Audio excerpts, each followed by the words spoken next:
Joshua Cribbs turns disaster into a score! Ugly, misformed little creature who has no purpose here, no meaning. I am a human being. Washed it down with 1 beer, 2 beers, 3 beers, a shot of whiskey, a margarita, and a Bloody Mary. And I said, Stone Cold, why have one when you can have them both? Swung out and drilled! Deep right center! Away back! Gone for Tony! Irving and Curry, one-on-one. Irving puts it up. It's good! Kyrie Irving from downtown! Senator Hillary Rodham Clinton? Awful. How is she awful? Hates freedom. And now, Any Given Podcast with your hosts, Brendan Ward and Ethan Simpson. Iguodala to Curry, back to Iguodala, up for the layup! Oh, blocked by James! LeBron James with the rejection! Hello, and welcome back to another fantastic episode of Any Given Podcast. I'm one of your co-hosts, Ethan Simpson, sitting here with Brendan Ward. and we have a fantastic episode for you. I think I said that twice. But Yeah, twice all right. is just as nice. We're just gonna stress the word fantastic today because that's all we bring you is fantastic episodes. So, bringing into the start of the episode, is the Any Given Podcast Fantasy Football League. Yes, I have cracked the top 3 with a win over Devil Lettuce Wop. If you don't know what that means, do not look it up. Brendan, how was your week in fantasy football? Well, I thought I was gonna win either way, but Primetime actually didn't even set his lineup, so it ended up being a pretty easy win. The only people he didn't take out was like I can't think of his name. They were on a bye week though, but he averages like 9 points a game, and then he didn't. Was he from the Bills? Yeah. Okay. Yeah, because I almost forgot to take out Josh Allen. Yeah. And I had to pick up, which it kills me to say, Big Ben. Yeah. I had to pick up Big Ben.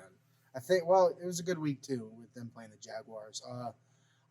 He had not Diggs because I have Diggs, but their other receiver not named Cole Beasley. I just can't think of his name. And then he also had the Bills defense, I think. Mm-hmm. So I got to play a guy that didn't have a running back that's who he had. He had Singletary. There you go. And he kept him in there.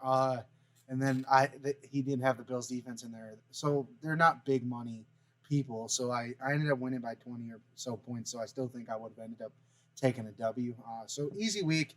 Keeps me kind of solidified there at number 5, the first of the 6 and 5 teams. So, you know who did have a big upset loss this week is my father. My father lost to your future father-in-law. Yeah. Who was leading by 30-plus points. Yeah, T was leading by nearly 33, I think, heading into Monday night. And Lights, Camera, Action had Robert Woods and the Buccaneers defense. So I thought it was a little contradictory, and I thought 30 points might be hard to reach.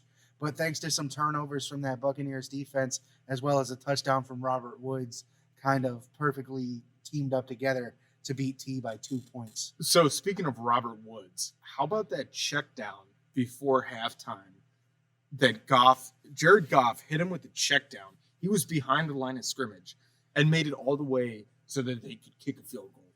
Insane. It was insanity. That's what playmakers do. That's why he's out. He's stayed there past quite a few different people. Todd Gurley's already gone from that team since they've been in the Super Bowl. They shipped Brandon Cooks off to his 12th team in 2 years. It seems like. I'm just saying he's almost caught up with Josh McCown on jerseys.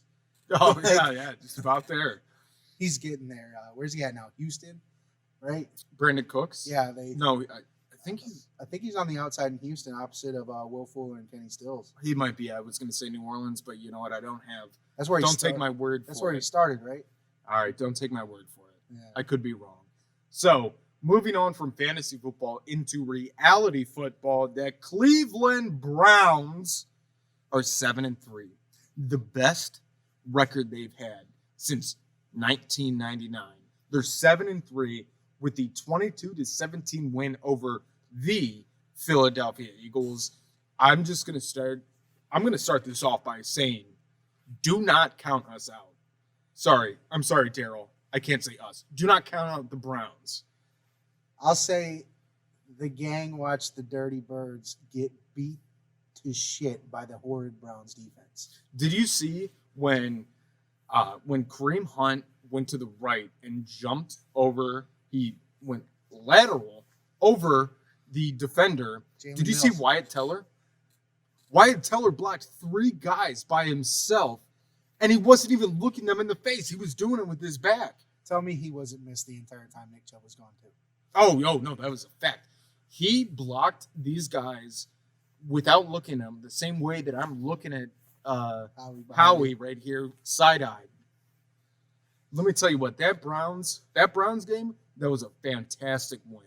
Fantastic win. Big days from some people that have kind of been on the back burner. Olivier Vernon coming in, having a 3-sack day, including a safety.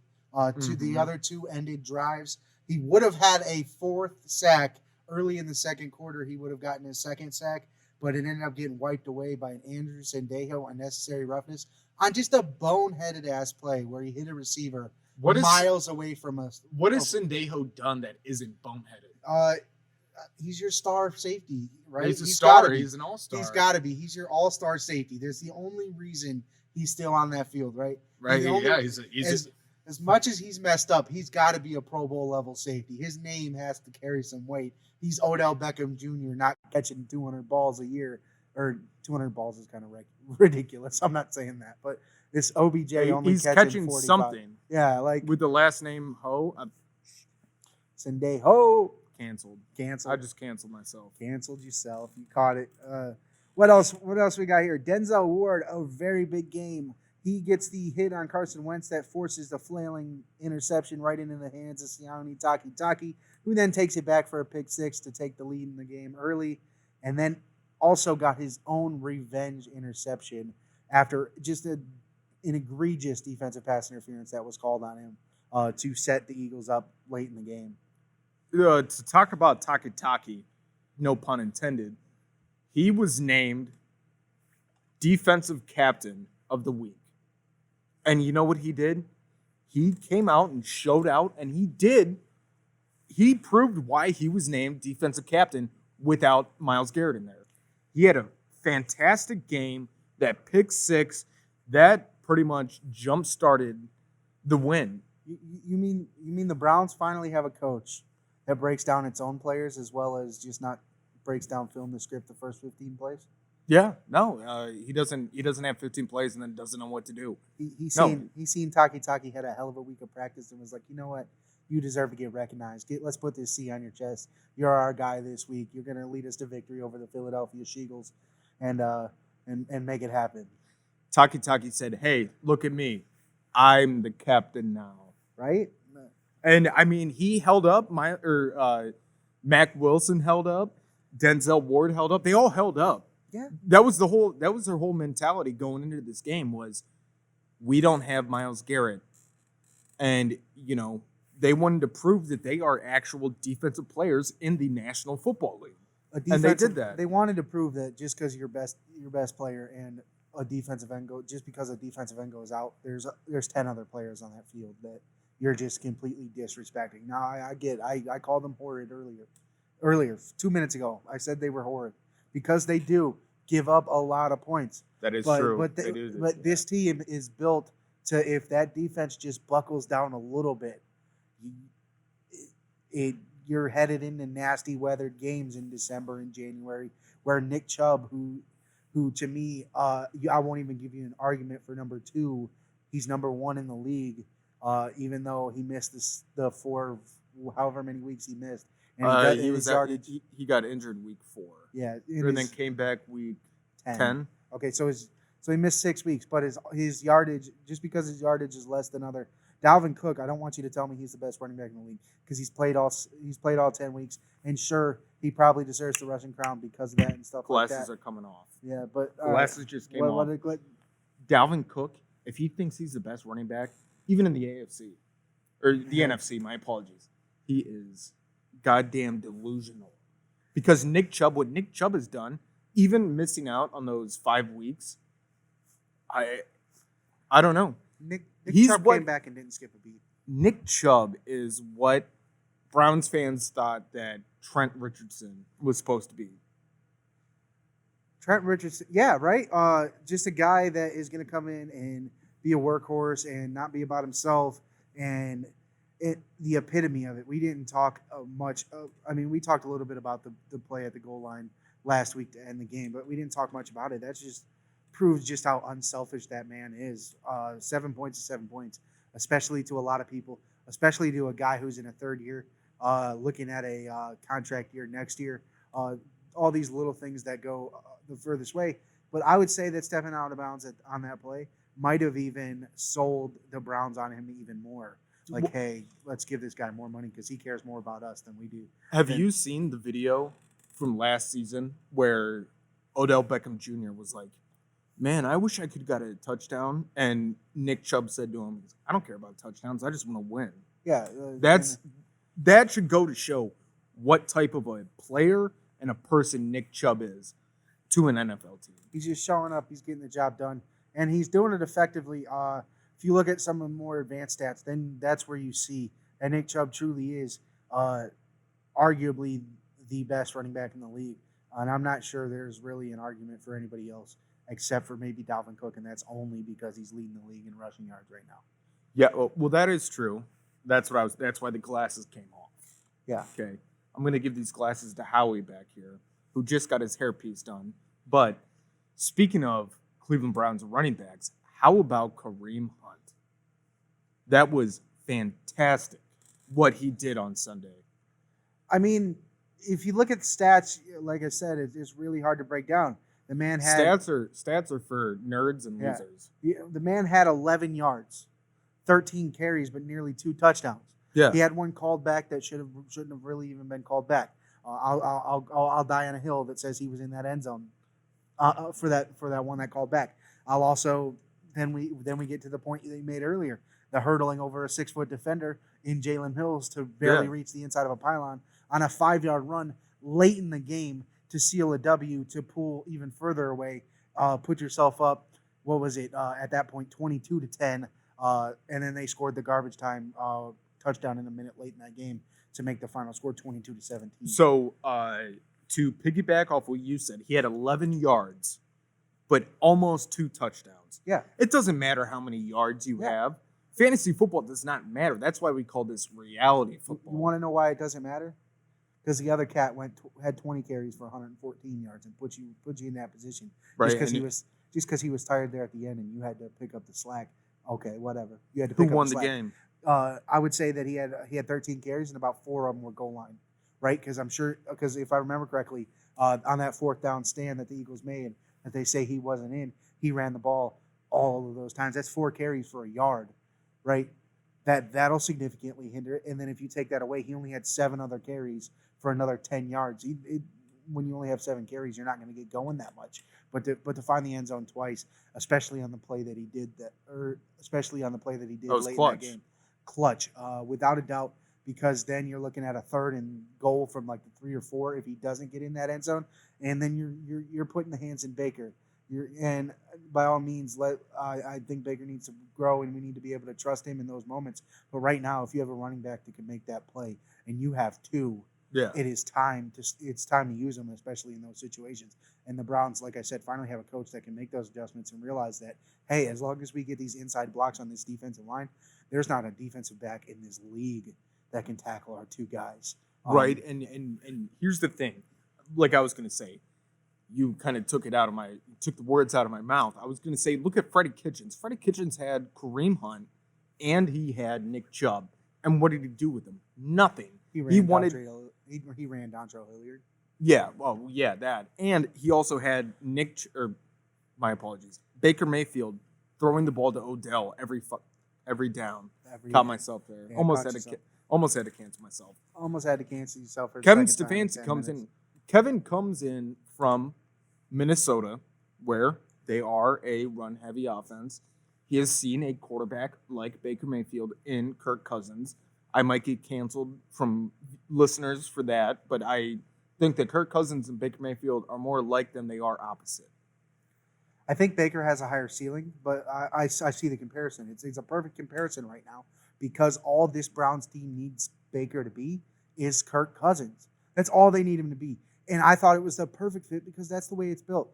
Everyone before the season was, hey, well, you're going to bring Stefanski in and he's going to bring over that boring-ass offense from Minnesota where they just run the ball 30 times a game. Give me that. The more times Nick Chubb and Kareem Hunt touch the ball, your dynamic playmakers, especially with OBJ on the sideline right now, and Jarvis Landry being the focal point of most defensive backs right now. Sure, Rashard Higgins and Kadero Hodge have done a pretty good job of getting open, and both have done a pretty good job of getting open deep and making those big type of catches, climbing receivers and pinpointing the ball up in the air. They both did it Sunday.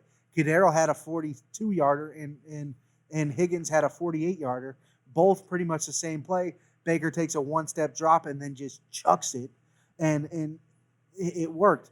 But Stefanski's offense being here has worked wonders because it was the offense we were calling for all of last year. I've been sitting here for 30 episodes now telling you that they needed to run that boring Cowboys offense that the Cowboys were running when they were just running Zeke 25, 30 times a game because it's going to work.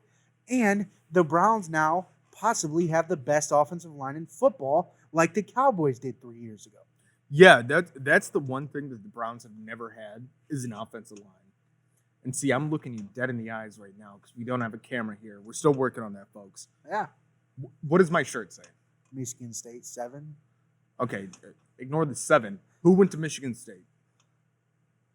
Brian Hoyer? Is that what Kirk Cousins. Kirk Cousins. Okay, there you go. I was like, this is a Brian Hoyer jersey shirt. There's a couple of them, bro. But Kirk Cousins went to Michigan State. No point in bringing that up except for the Baker Mayfield Kirk Cousins comparison. It works out for you. Always tie in together whatever you're wearing. That's the way to do it. But going on from that, the Browns now sit at 7-3, like we said.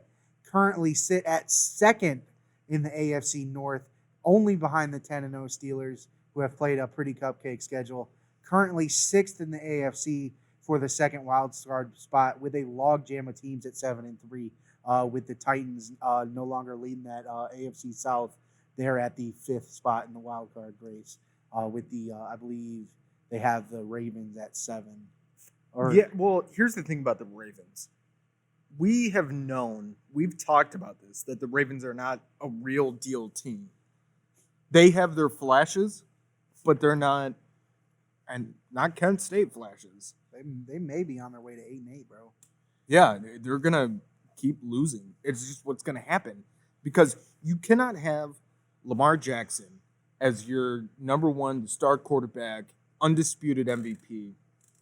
And then what's he going to do? He's going to lose these big games.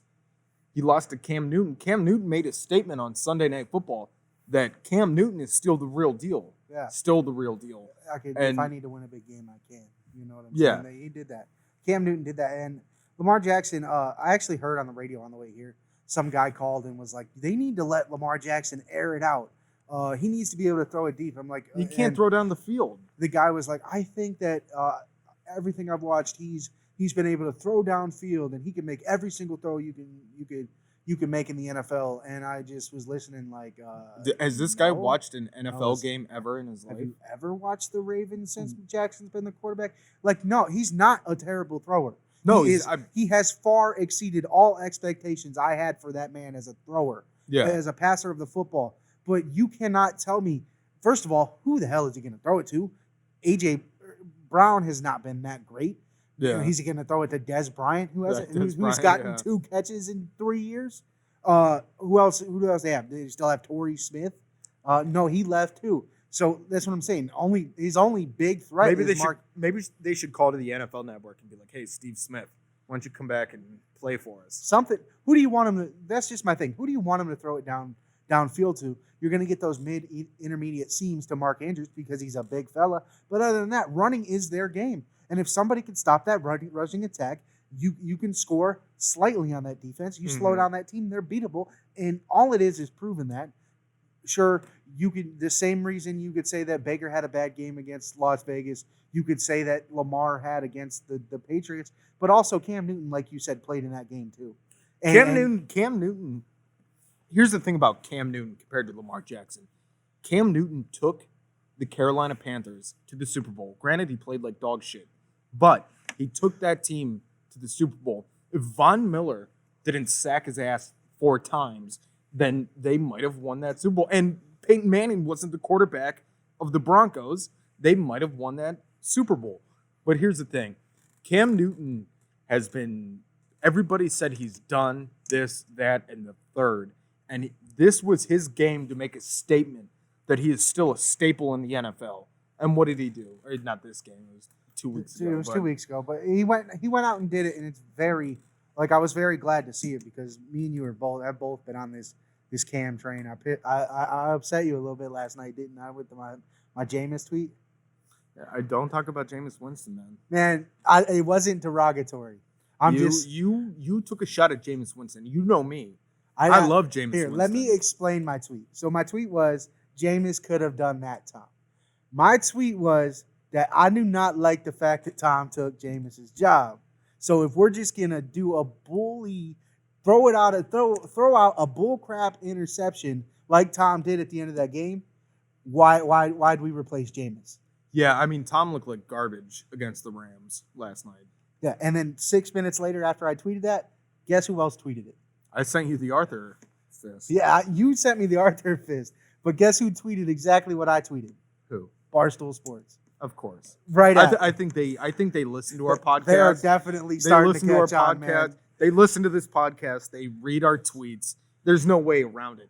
And you see they're talking about Kent State now. Big Cat's talking about Kent State. They put Kent State in their top 10 like we ain't been on that shit for a year now. Right. I started that whole. When the schedule was announced, I came on this damn show and told you that they were going to be undefeated and win the MAC. Yeah. End of story. Look at it, 3-0. You didn't know who Isaiah McCoy or Dustin Crum I'll was. give you credit. I'll give you credit that you gave. But me. once I told you that, and you watched the Frisco Bowl and you watched these games this year, you're like, wow, this team's actually good. I'm actually surprised that people weren't on it quicker. But the paranormal stuff that they started talking about and that came up, they definitely got their eyes on Any Given Podcast. By all means, keep your eyes on us, but give us a damn call. You're telling me you have Glenny Balls sitting there with an unexplained noise and some paranormal activity, and then you're talking about Kent State, and you're not listening to Any Given Podcast? Paranormal activity, Kent State, tweeting the same thing that we've been tweeting a couple different times. I've caught it where they've tweeted some shit I tweeted 10 minutes later, and I've caught them where they've tweeted some stuff that you've said, and it's just like, all right, look, man. Dude, hey, look. Don't be just shy. give us a call, bro. I will work for you. You can own Any Given Podcast if you want. Exactly. Yes. If you want us to come work for you, Dave Portnoy, I will come work for you I'll hold the pizza box while you do the review. Right? I will come work for you any day, dude. Just eth.simpson@gmail.com. Whatever. bward20@kent.edu. Like, come on, man. I got a couple of emails I'll give you. You want the phone number? I'll give that to you. You just got to reach out for that one. Shit, I've been at Stooley since 2013. Right? I will not be on the BFF podcast, though. I can't stand that. Or, what's her name? Call her daddy? No. That's that not one's me. barely standing anyways, it seems, at this point. Whatever. They had some like scandal shit last week that I seen. I don't even pay attention that much to Call Her Daddy because I do not want to listen to it. It's very. I see it when Portnoy posts about it. That's it. That's the only time I see it is when Dave posts it. So Dave, look, you got 2 guys from Ohio. You want to start Cleveland, Barstool, Cleveland? Bro, let's go. We will make it happen. Let's go. I can get anybody from the Cleveland area you want onto that website, and that's a fact, and I guarantee it. I just put the stamp of approval. We got Ethan Simpson's stamp of approval. We got that media school network of people that we could have be a part of the team. Literally, every single sports radio station, we know people that are on there. I've got the email of every single person at 850. Oh yeah, We got Daryl. I got WNAR. You got 92.3 Daryl. Yeah, You got WTAM 1100 with Anthony Alfred. Yeah. I'm sorry for dropping these names, but Yeah, we're sorry- just trying to get paid sorry, by sorry Barstool. for dropping these names. It's sponsorship time here. Any given podcast, we'll make it happen. Or if you're an outside company, call us, email us. 330-554. I'm not getting the last of it out. The last four is like the credit card number. You got Right? ask for that one. That's when it goes into X's. Yeah, you got. Usually with credit card number, it's X'd at the beginning. The last four are X'd out on that one. Yeah. All right, so you want to move to the NBA? Yeah, we can, or we can go around the NFL. Which one do you want to do? Let's go around the NFL. Around the NFL. We'll do it quickly. Where we at? We're at 25 minutes. We got a little bit of time, but we'll do it quickly. You want me to do it? Sure. I got you. I'll chime in. You'll chime in. All right. I'm not going to go as crazy as you did that 1 week. We're going to wait for the energy, for the camera, for all that.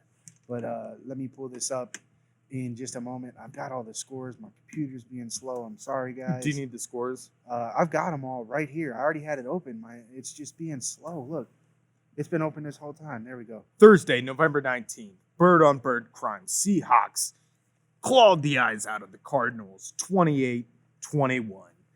We head into Sunday, November 22nd. You know what happened? Can't call them the Red. Washington football team scalped the Bengals 20-9. Then you got the Saints making the Cardinals pray to God, pray for their lives as the Saints beat the Falcons. Did I say Cardinals? I don't know. It's 24-9. Jaguars, they bring in the Steely Steelers into their home down in Jacksonville. The Steelers said, we're going to steal your soul, 27-3. Now, here's a real surprising thing, Brendan. What you got for me? The Texans come into, sorry, my apologies. Jesus Christ. You know what? You do it. Here, let me see your screen real quick because mine isn't loading. Oh, here. Where we at? I was going to say the Patriots come into Houston and they get their whatever stolen. I don't know. 20-27. We've been preaching so long that Houston's not that bad of a team, so we're going down. Yeah, and you got the Dirty Birds against the Brownies. The Brownies win 17-22. All right, you took it over there. The Lions get blanked by the Carolina Panthers and XFL MVP PJ Walker in his first start. The Titans, like we said earlier, battled the Ravens, take them down and sit them in the third place in the AFC North at number 7 in the entire AFC. The LA Chargers finally get a win, but just barely over the 0-16 New York Jets as they win 34-28 behind Justin Herbert's terrible haircut.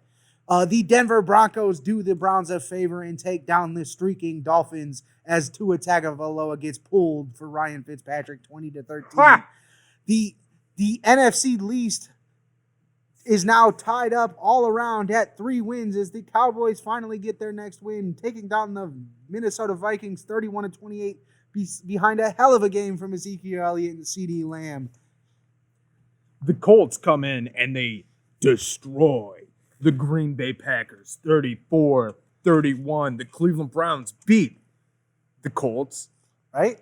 The Packers are supposed to be great. They got the Hall of Fame quarterback. Guess what? Didn't happen. And then you had the defending champion Chiefs looking for that revenge game from their only loss of the season, playing the Las Vegas Raiders in the Death Star in Las Vegas, only to go down in a 2-minute drive. Patrick Mahomes takes down Derek Carr and the Raiders 35-31. And then on Monday night, the Tampa Bay Buccaneers host the LA Rams, but end up losing to the LA Rams as the Rams take over the first seed in the NFC West. 27-24 over the Tampa Bay Buccaneers after Tom Brady's game-sealing interception to Jordan Fuller for the second time.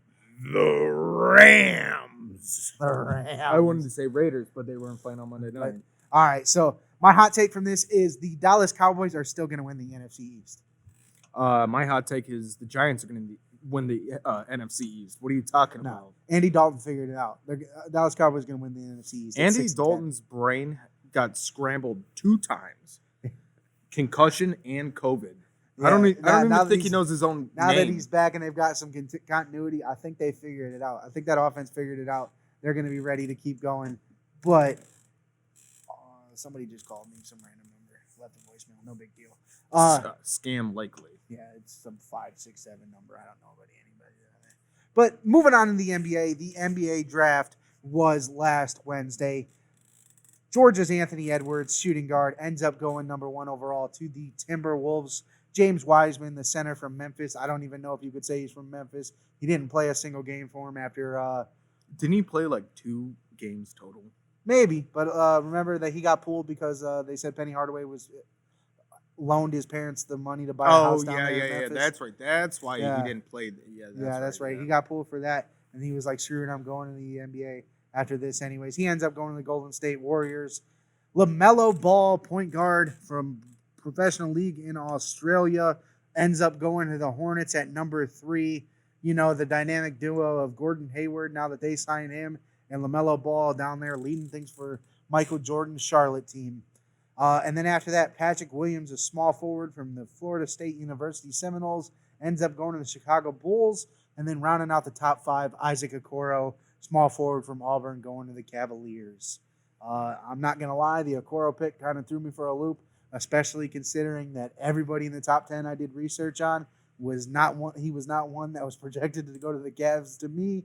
I thought they'd go with Obi Toppin or, Denny Advici was even there, the European kid. Let me tell you what. Here's what I have to say about. You know who I think won the top 5 of the draft picks? Cleveland Cavaliers. Because I did not know who this kid was from Auburn. I did not know. I had to watch his tape from Auburn. Sorry, my phone dinged. I had to watch his tape to see that they actually made a smart move with going for defense instead of flash. And that's what I wrote on here. I said Okoro is very well-rounded defensively, but definitely has shortcomings on the offensive side. But it's going to come down to a decision in the starting lineup. We'll get to that in a minute.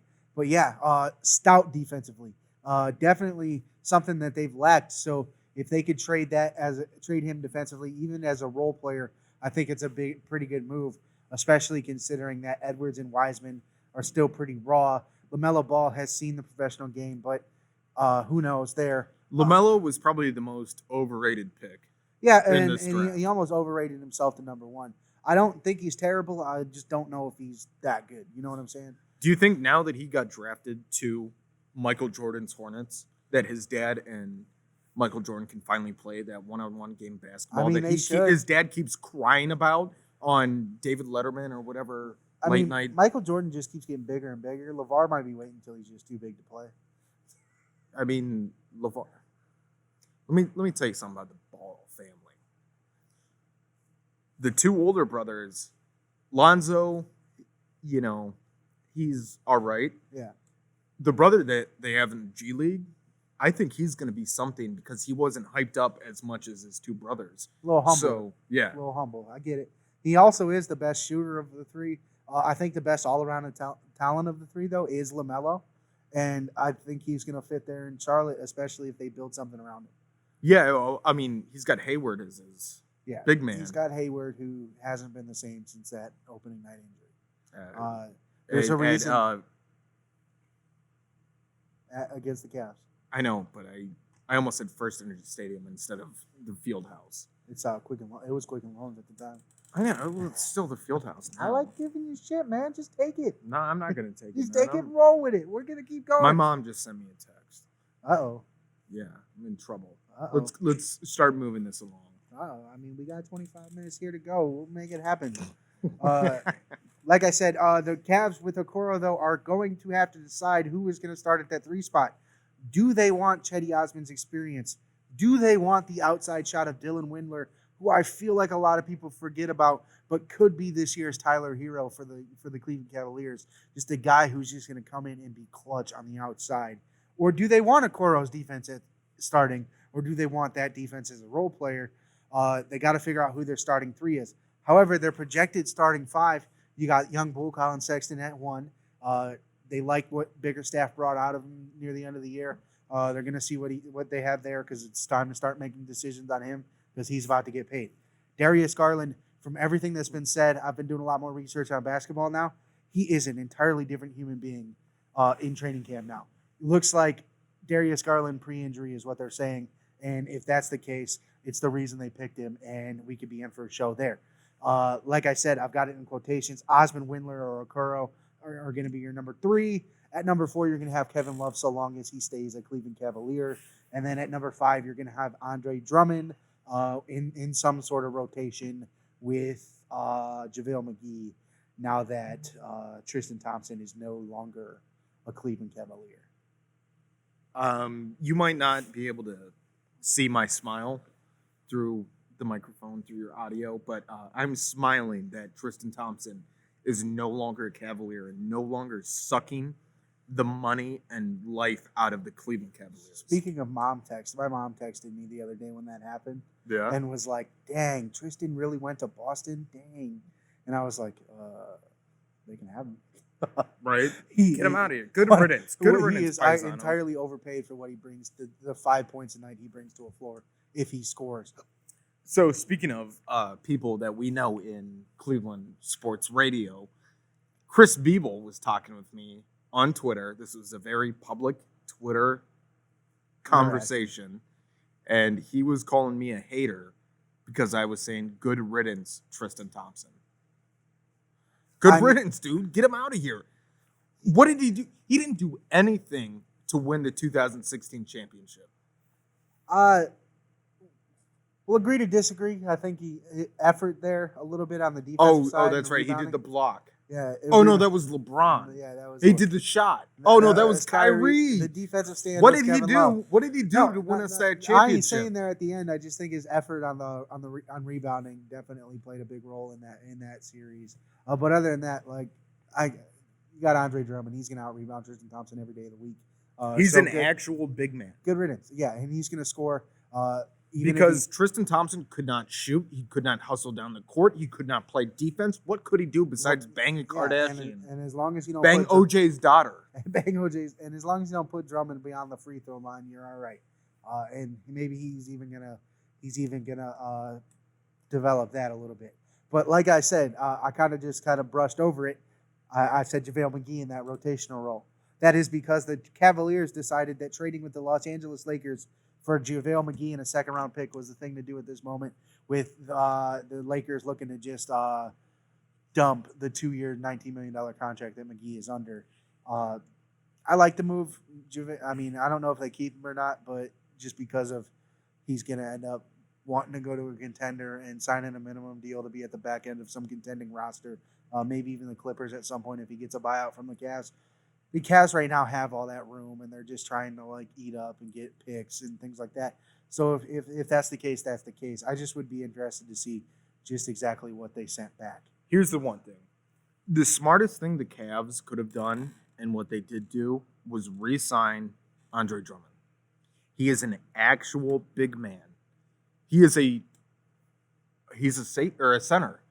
That's what he is. He's big. He can play defense. He can get up there. He can get on the rim, get the rebound. He can also score offensively.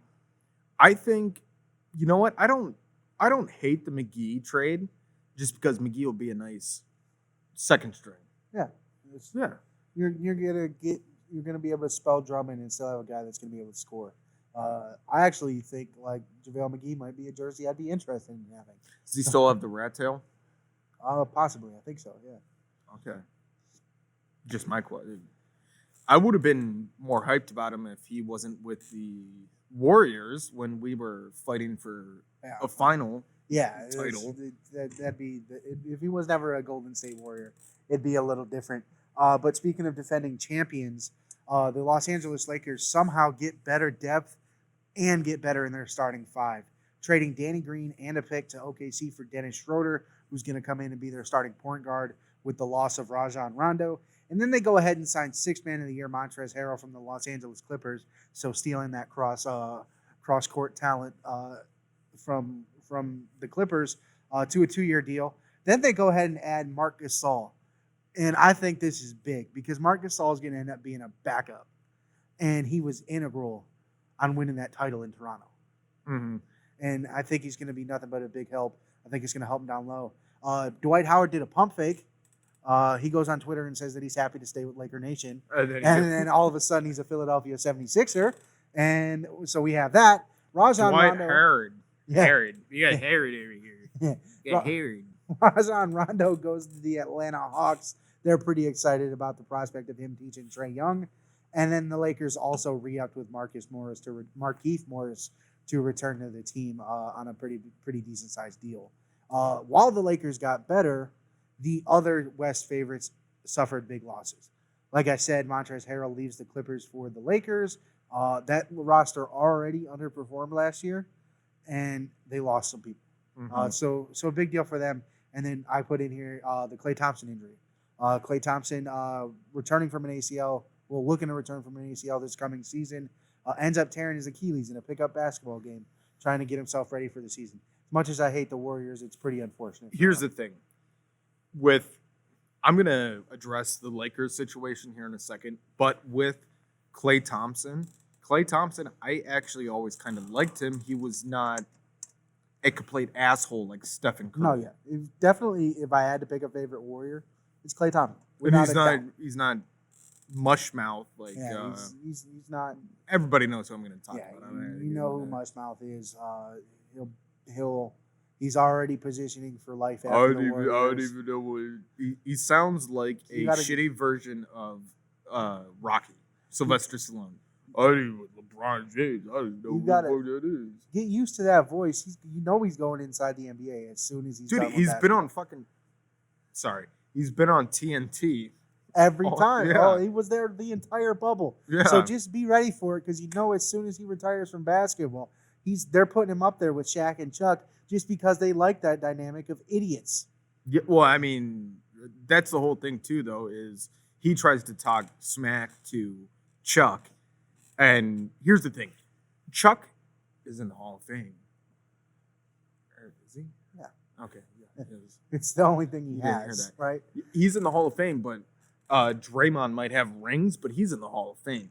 What would you rather, have a ring or to have a bust of your head put into one specific place for the rest of eternity? I think in the grander scheme of things, probably the Hall of Fame. Just because it proves that, like, even if my team didn't succeed, you knew I was the shit. Right. Right? Like, Charles Barkley, the only knockout you have on him is the rings. And I'm sure it's what keeps him out of that conversation as a top 5 guy ever or things like that. But if you just take a look at Charles Barkley, that was a bad man over there in Phoenix. Dude, he was nasty. Well, we'll just leave it at that. And then I don't even think how you could talk crap to them being Draymond, because the only reason you've seen success Stephen Curry in the NBA is because of those two on the outside. Steph and Clay. Yeah. And because they allowed you to run that offense, and then, hey, when they start stopping you from driving to the rim, let me pass it out to this guy that could shoot 60-footers with ease. Remember Game 5? He hit LeBron right in the nuts. Yeah. And then was like, the only reason they won was because I was out for game 6. Like, come on, man. No, that's not the only reason the Cavaliers won. You were stupid enough to hit the hottest basketball player to ever step on a court, right? LeBron James, and you don't think the referees are watching that? My thing is that was one technical foul in 16 he needed to get to be suspended for that game. He needed 16 total throughout the entire playoffs to get suspended. He got that 16th one by hitting LeBron in the nuts. Yeah, and then he was like, it's fucking bull. It's effing. That's effing BS. Yeah. My apologies to anybody listening. It's all right. I get a little too amped up when we talk about the 2016 get a little juiced championship. Talking about Draymond and being upset with him and things like that. What do you got for the Lakers? You said you were going to get back to that. To the Lakers, you kept saying the defending champ Los Angeles Lakers. You mean the defending champion general manager LeBron James brought in all these people?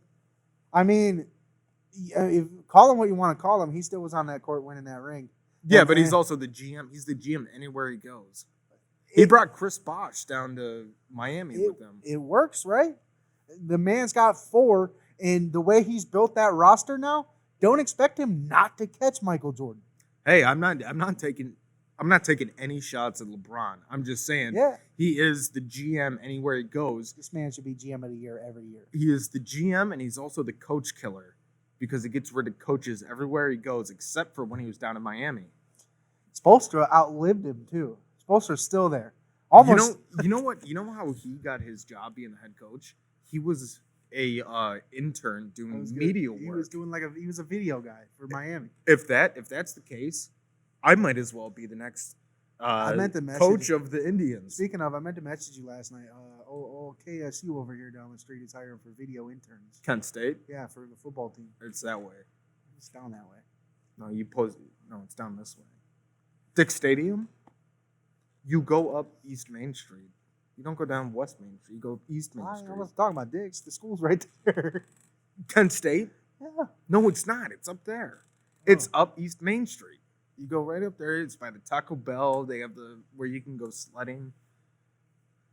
Yeah, but that's not that way, man. That is Look that at way. you messing with me. No. I winked at you because we were doing a thing. But yes, it is down that. That's why we put the Crumb for Heisman thing on that side, so the people coming from Kent State could see it. I swear to God. You want to go walk up there? There's there is the Circle K. There is the Taco Bell. There's all that. It's all right there. That's where the main campus is. I took you where that Circle K was. I took you to that Circle K last week, right? Yeah, to get smoked. Yeah, yes. and that's no, you walk out bro. here. No. Luke's house is that way. Kent State is that way. Luke's house is that way. My house is that way. Your house is that way. Gee, I wish there was a camera here Come on. see the way we're pointing. Look, You had east to Kent. You had north. To, this is East Main Street. The corner of East Main Street and DePuyster is where the Kent stage is. Yeah, and you East had Main east Street's on Main that Street. way, and you go down. Dude, I've DePuyster lived here my whole life. Let's I know get back on exact- track. all man. right. But we'll talk about The it. people after. that are from Kent will know what I'm talking about. They know where Kent State is, and it's down East Main Street. It's not down West Main Street. West Main Street is the Kent car strip. That's a fact. All right, to get back to it, LeBron James is probably the greatest general manager in the NBA. Yeah, don't give me Ever. that Phil Jackson crap. No, LeBron James. What happens? Anybody would be so happy to have LeBron James on their team to where he goes, you know what? I don't really think I like David Blatt. David Blatt, you're out. You're fired. Go back to Israel. The Cavs were one of the best teams in the league at the time, and they were like, "Nah, take your ass back." Right. He wants Tyronn. You know why he wanted Tyronn Lue? It's because he could run the bully the team. hell out of him. He can run the team. Yeah. I'm so excited for somebody to hire Tyronn. He's the Clippers head coach. Is he? They officially hired him. Good. I want to see what goes on in Los Angeles with him being right Good. in the same arena as LeBron. All right, hot take. I got you now. The 76ers are going to be better than the Clippers this year. Oh, with Doc. You can't call him Doc anymore. What is his name? I can't Mike? remember. He Brian? said the real Doc in Philadelphia is Dr. J. I guarantee you, every reporter that shows up for interviews and stuff like that, he's being called Doc Rivers. Oh yeah. Nobody's gonna show up to an interview and be like, "Oh, we're gonna call you Mike now," because your name's not really Doc. You've had a whole career in the NBA, and we're gonna not call you Doc. You insisted on being called Doc. You've been Doc this entire time. Yeah. You're Doc. I get that you want to respect Dr. J. By all means, respect Dr. J. But call yourself Doc, not Doctor. Right. The only Doc is Dr. J. Right? It's a little ridiculous there. It is just a little bit. But I mean, I still think that whatever he wants to be called, Rivers is going to be a better coach to that 76ers team, especially who did they add? They just added somebody too. Dwight Howard. They added Dwight Howard and they added somebody else. They added a big name. Dude, Dwight Howard, dude. Dwight Howard, right? He plays for the 76ers. But they have those ugly jerseys now. Yeah. Speaking of those ugly jerseys, the hottest city jersey is it has to be the Valley jerseys. Yeah, the For the Valley. Suns. I kind of like the Fiesta San Antonio jerseys. Those are actually The clean Fiesta, too, with like the pink and stuff on them. Yeah. The Grizzlies and Mavs released jerseys today, but I haven't got a chance to look at them. So we won't talk too much about those. But yeah, definitely the Valley came with some heat. That team's going to be pretty good next year too. If I really wanted to get a Suns jersey, the Valley jersey would be it. I'm just waiting to see if the Cavs drop anything, man. I don't think so. They have their look. I like the CLA jerseys, their city jerseys, because it's every different decade or whatever. Yeah. I know that one of our instructors didn't like it, but I think that was a cool jersey. The way they did that to appreciate all the different years of changing the logos. I thought that was very cool. Yeah, I like the new CLE jerseys. You can get rid of the land jerseys. I didn't even necessarily hate the two the blue and orange. The multicolored jerseys, and then they did the Arctic one, like the blue and white. I didn't even necessarily hate either of those that much, but Well, I have the Cleveland hoodie. yeah, That's the Arctic one. It's like the blue and white. Blue and white. but the land one where it was gray. Yeah. What the hell was that? That was just terrible, and I feel like it was when they announced those jerseys, it was one of the bigger selling. They need to redo primary jerseys, period, because they're all terrible. I think the best jerseys they've had in the last, 7 years was the navy blue Cavs that LeBron brought back. Before he left for Miami? No. When he came back. Okay, when he came back. All right. The navy blue ones with the red, yellow yeah, trim on with it. the yellow trim, and it was red Cavs letters with yellow trim around those. Yeah. All right, I know those what were you're talking clean. about. My favorite jersey ever that LeBron wore was the other navy blue one that he wore prior to leaving in Miami. It was blue, and then it had the multicolored squares. Yeah. The trim was the squares, the multicolored. Those jerseys I like the most. I really like the red one, the red, white, and I know what you're talking about. orange The or same whatever. one with the It's squares same, on it. Yeah. Primary, and then they did the it was a baby blue one just like that. Was that the one that had like the underlining to it, or was this the one where it had the V with the hoop, like the old school '80s one? Yeah, it was the underlining. It definitely didn't have the V with the hoop. It was an old school feel, but it still had the Cavaliers with the little thing that with the swoop, like the underlining. Yeah, the thing that came all the way across. I know what you're talking about. Yeah, but you can't beat the old Cavs with the V, blue and orange. Yeah. I wish they would go back to those colors. Well, LeBron decided to read it. Let me tell you what. So he's not even the head coach at Cleveland. He's the GM. His own jersey scheme. He's the designer. He does anything he wants. And Dan Gilbert's sitting there like kissing his ass. And then, once he has 1-2 bad years, whatever, he just gets up and leaves. And then we expect him to come back and let's put this giant Sherman-Williams sign up for you. My question is, which one of his buddies do you think has him selling tequila now? Probably Rich Paul. Did you see his Instagram story? Yeah, my it's man the was, Wolf one or whatever. Yeah, my man was, or Lobos, Lobos or something like. My man was selling that tequila in every picture. I thought he was a wine guy. He was working out with the tequila.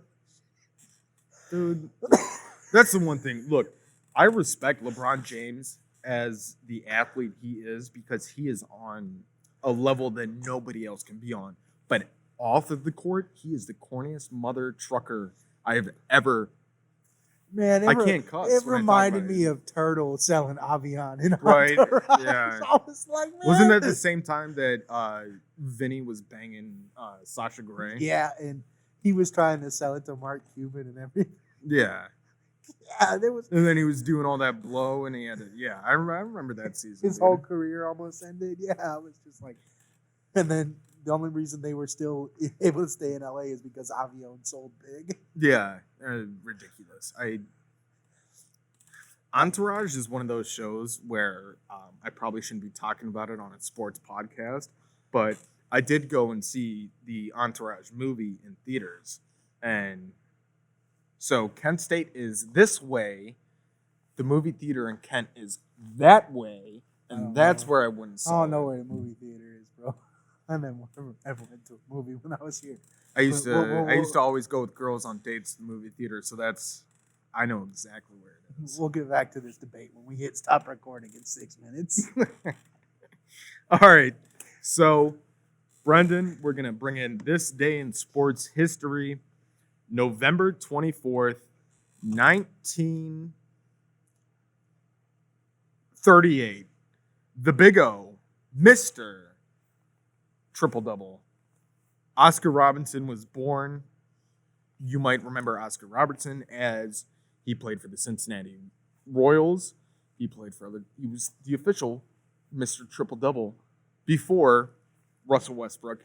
You know me, I'm a big Russ Westbrook fan. That's my guy. He's petty as hell, just like I am. But Oscar Robertson was the first one to do it.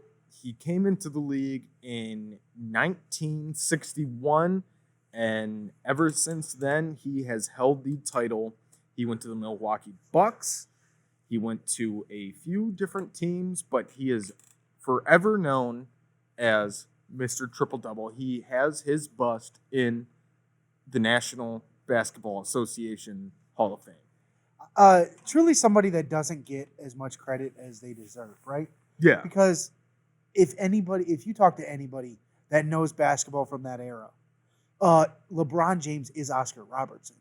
Yeah, that's our Oscar Robertson. But that same person will sit there and tell you that LeBron James is the greatest of all time. So where does Oscar stand?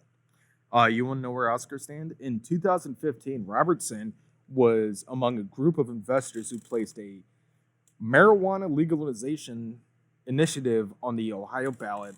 The initiative sought exclusive grow rights for the group members while prohibiting all other cultivation,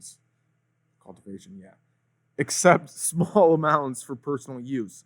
Now, I remember when this was on the ballot, and I had a couple friends who do like to partake in marijuana, and they were like, vote no on this, dude. You can only grow up to 6 plants by yourself. And I would tell him, I said, why the hell would he want more than 6 plants? What? Yeah, that's a lot.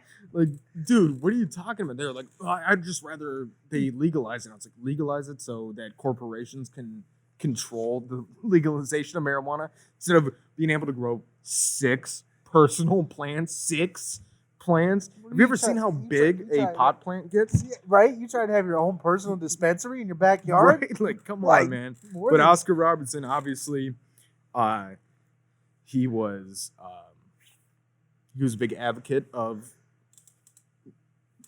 medical marijuana and personal marijuana use because what's the good out of opioids? Right? I mean, if we're gonna get in that conversation, I just saw that. I didn't even realize he was the one that helped put that on the ballot until I was reading. But it also sounds like he was part of the business that was trying to kind of like monopolize it. Almost, he was trying to get the growing rights, so he would have been the one that benefited the most. You know what I'm saying? It sounds like he was. No, it was he wanted the money except for small amounts for personal use. Well, that's what I'm saying. So he wanted to be like, if it was legalized, the only company in Ohio that could grow it in excess amounts. With. Yeah. So if we do start popping up dispensaries and stuff in Ohio, he wanted to be the one that could only legally be the supplier to every single dispensary. And as soon as it was legalized, there's a million people that were signing. We've got one in Lorain right now, and it's barely legal here. Yeah. Well, I mean, you guys are kind of closer to Michigan than down here. I mean, it's at the Kent Stage, the official home of Any Given Podcast. It's on the marquee hashtag now. Crumb for Heisman. We're gonna edit that picture. That's gonna be the thumbnail for our YouTube video. The Crumb for Heisman one. The marquee picture. Yeah. You want me to take a picture of it tomorrow when the sun's out? Sure. You gonna get up before we have to release the podcast? Maybe. If not, I could just color correct. Yeah, I mean, what time are we going to release the podcast? Like at 4? About noon?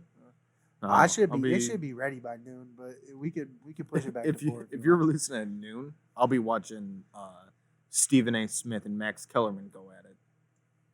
That's just a fact. All right. So that has been Any Given Podcast. Make sure to visit KentStagePosters.com. That's KentStagePosters.com. You can find any poster of your favorite concert that has happened at the Kent Stage in the last 10 years. That's KentStagePosters.com. You can follow my main man, Brendan, at BWardCLE on Twitter, on Instagram, B.Ward52. Where can they follow you, Ethan? They can follow me on Twitter at ETHSimpsonCGOD, and they can follow me on Instagram at ETHSimpson. You can also follow the podcast at On Twitter at Podcast Given, on Instagram at Any Given Podcast, Facebook.com/Any Given Podcast, and do not forget to subscribe to the YouTube. One more thing before we get going, please, like Ethan just said, we are coming to you live from the Kent Stage. Please make sure you go check out SaveOurStages.com and just see just exactly what you could do to help not only this one, but every single venue that you can.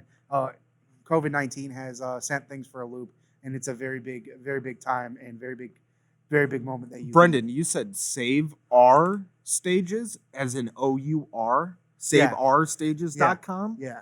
And what can you do? You can email the legislators in your state and in your counties to have them try to get the Save Our Stages Act passed through Congress. Yeah, and basically what that is these guys that own these venues and things like that, and we're a part of one of those teams here at the Kent Stage outside of the podcast, and it's your family's business, and it's just so that they could get the relief package that they deserve, so that these stages can live on past the pandemic.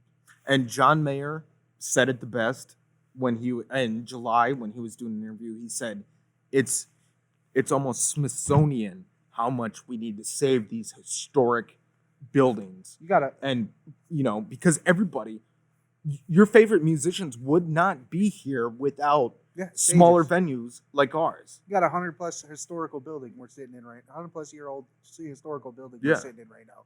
1927 is when this was built. It's integral to save a place like this, and all you could do is help. Take a couple minutes out of your day to sign that petition and send to legislatures, so that when they do start passing acts, stages are one of the first people that they think of in terms of the Save Our Stages Act, so that coronavirus relief packages can come here as well, because they've kind of just been left in the dark for a long time. And I just wanted to bring that up because it is important to both of us, and to ensure that it happens. And your dad sent us money effort last week, and we've both kind of been trying to be on it. You've posted every single day about it, and it's important to both of us. It's important to both of us, but you don't understand not you. The viewers might not understand what the Kent Stage does for the Kent, Ohio community. Oh, it's huge. How many people we have. We bring people in from overseas, not acts. I'm talking about people that come to Kent, Ohio, spend their money in the community, go to the hotel down there, the Kent State Hotel. They spend all this money. They come from overseas, they come from out of state, or they come from different counties, not just Portage County. So it is such an important thing that people should be looking into more and researching and signing up. Yeah. And if you already have, thank you very much. We appreciate it. You will never understand how much me, Brendan, my family, we all appreciate you signing that petition. Yeah, and it won't take too much of your time. I've done it already. About 30, 45 seconds? 45 seconds, a minute at most, depending on how quick your internet browser is. Other than that, I hope you guys have a fantastic rest of your week. Once again, Save Our Stages, OUR, in the middle of that .com, SaveOurStages.com to fill out that petition. Check out KentStagePosters.com. Follow us on everywhere we told you to follow us. Have a great rest of your week. And thank you for tuning in to Any Given Podcast. God bless and stay blessed.